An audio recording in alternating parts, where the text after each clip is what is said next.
Right, so next speaker we have is David Irwin. David doesn't need much introduction, and I will keep it short, but he's one of the founders of ISMIS Group, and throughout my years of knowing David, I've always been really impressed with how running a consultancy, he's always taken time within ISMIS Group to ensure that there's design by research and research by design integrated into all of the projects they do. And I think that we have all seen that some of the projects that they've delivered, because of that integration of high level, high quality research, some of the projects are some of the more preeminent projects in our country. So there's a long legacy there, and I'm really pleased to be able to introduce David, who's going to give us a boil up recipe. Sounds really cool.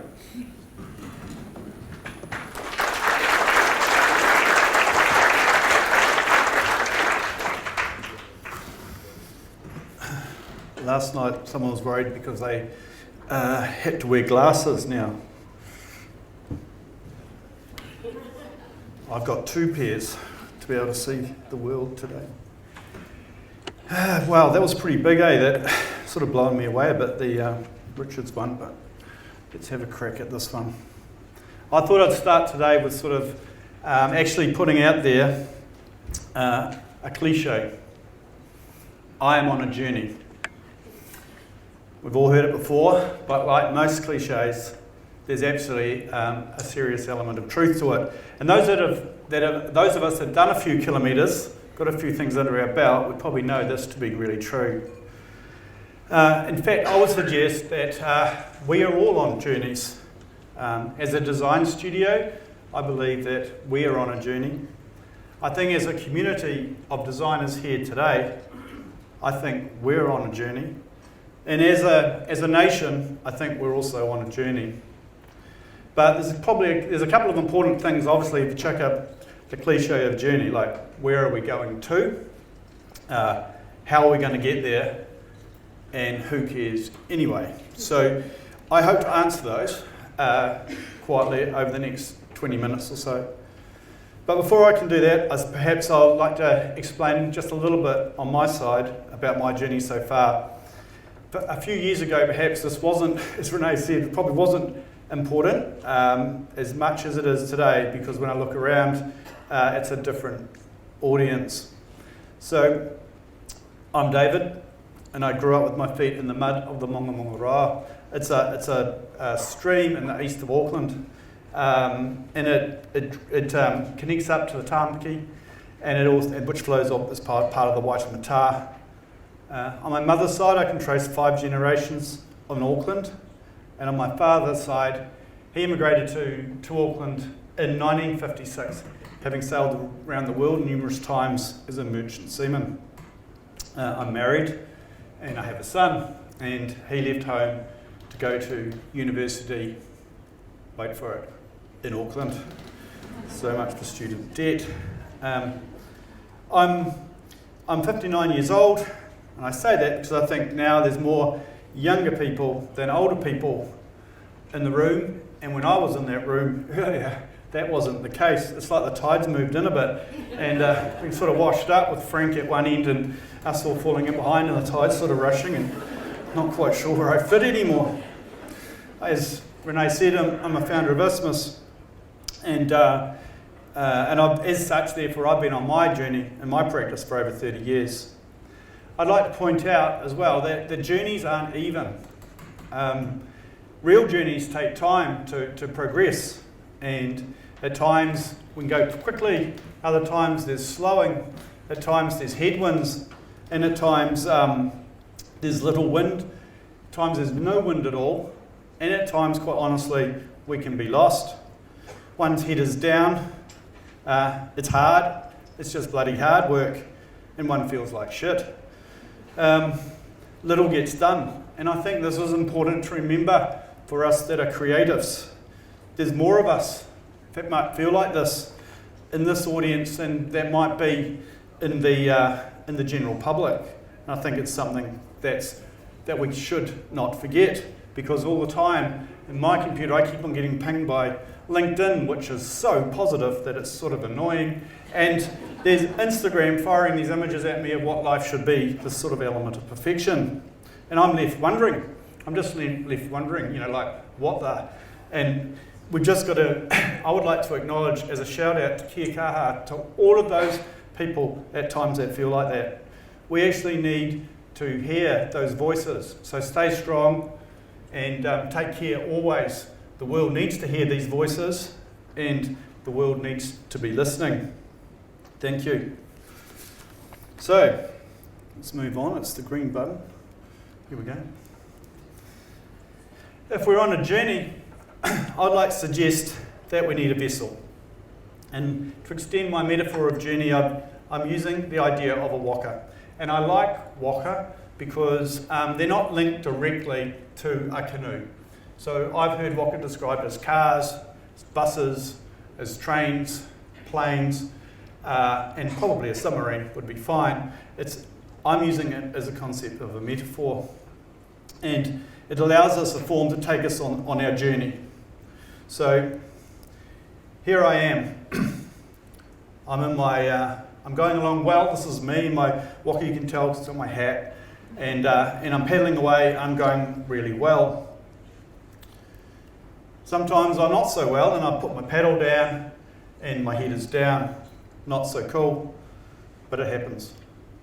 And this perhaps is how the studio sees me. David off in the far corner, off the chart, paddling furiously somewhere. Luckily I've got a studio that allows me to do a bit of this, and we can go out there and explore and find things and bring things back. Sometimes we go out and look and can't find anything, and we don't bring much back. Not so cool.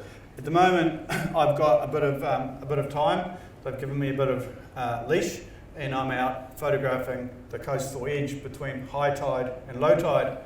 I'm not quite sure exactly what I'm looking for. I started off as a sea level rise project, but it's morphed into something else, and that's really cool. So I've got a little bit of time, and then I'll be pulled back to the middle of the page, the middle of the chart. My point here is that journeys take time, and they are not straight lines. It is not a race. In fact, it should not be a race. But I digress. Let's go back to the middle. Think of it like this. This is all of us. We're all in our wakas. This is the community of landscape architecture. We actually have some presence, and we are a flotilla. The bad news about this image is that if we're all paddling in different directions all of the time, we sort of cancel each other out. We sort of might make a lot of noise, but we're not actually going anywhere.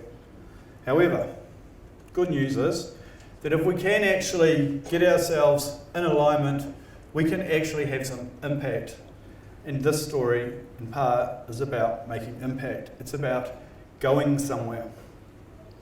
But before we go anywhere, I want to acknowledge one more thing about our waka. And that is that we're not alone in our waka. And a few of these things have come up from different speakers. It's been interesting to see what I've got on my screen and how they overlap. And this is one that was mentioned earlier.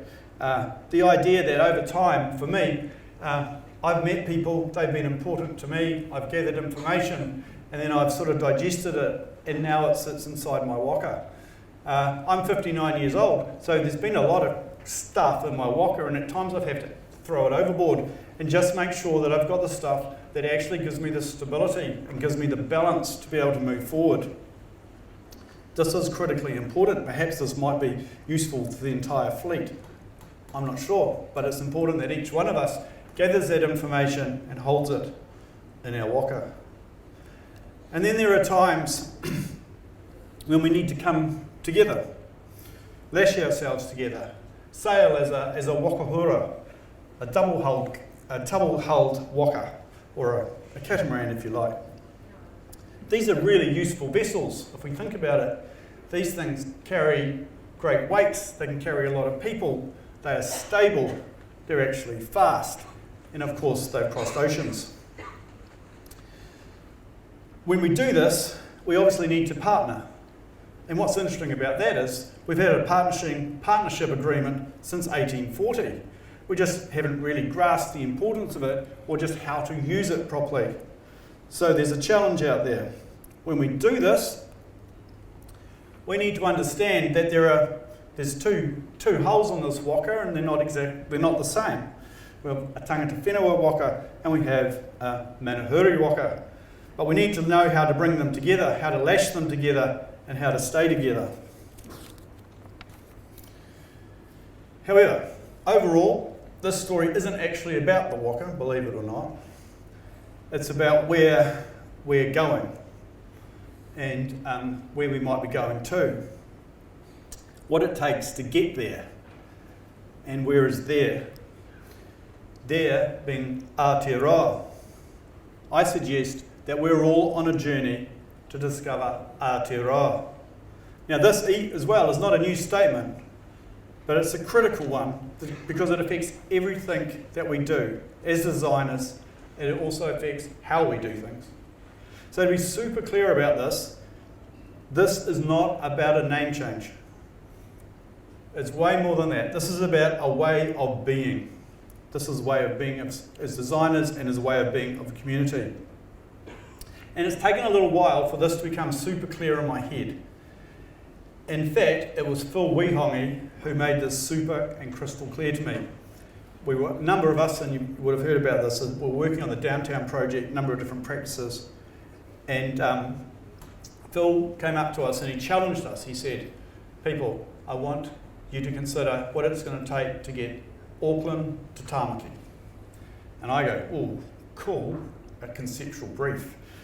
And then he goes, I don't mean just what it looks like, people. I mean what it means to our relationships with people, how we work together, and what process we're going to go through. I'm going, oh, cool, super cool. Then, just the other day, we were, a whole pile of us, in fact the biggest event I think in Auckland's landscape architecture history, we all got invited down to Ngāti Whātua's marae, and we were there, and Graham Tiffany stands up and says, we're on a journey to take Auckland to Tāmaki. Exactly the same thing. I'm going, whoa. He just throws it out there just like that, and he goes, so quite clearly, their waka is pointed in that direction. I suggest our waka should be lashed alongside, working in partnership, aiming in the same direction. Now, I'm going to extend my metaphor further. As people who know me know that I like a good metaphor, so here we go. To do this journey, we are going to need some sustenance. We're going to need some kai. It's a long journey and it's going to take a little bit of time, so it might as well be some soul food. So, here we go. It's a classic boil up, or David's boil up for all. I've sort of got my note here. And I think that if we roughly follow this recipe, we will be able to work closer, respect each other with mana each deserves, and together sail forth over the horizon in search of what is actually at our very feet. I say to voyage to a land already found, but not yet discovered. So, how does this boil up work? It's a classic boil up. It's got three parts. It's got the broth, or the stock. Now the stock, which is the baseline, is that we are in partnership with mana whenua.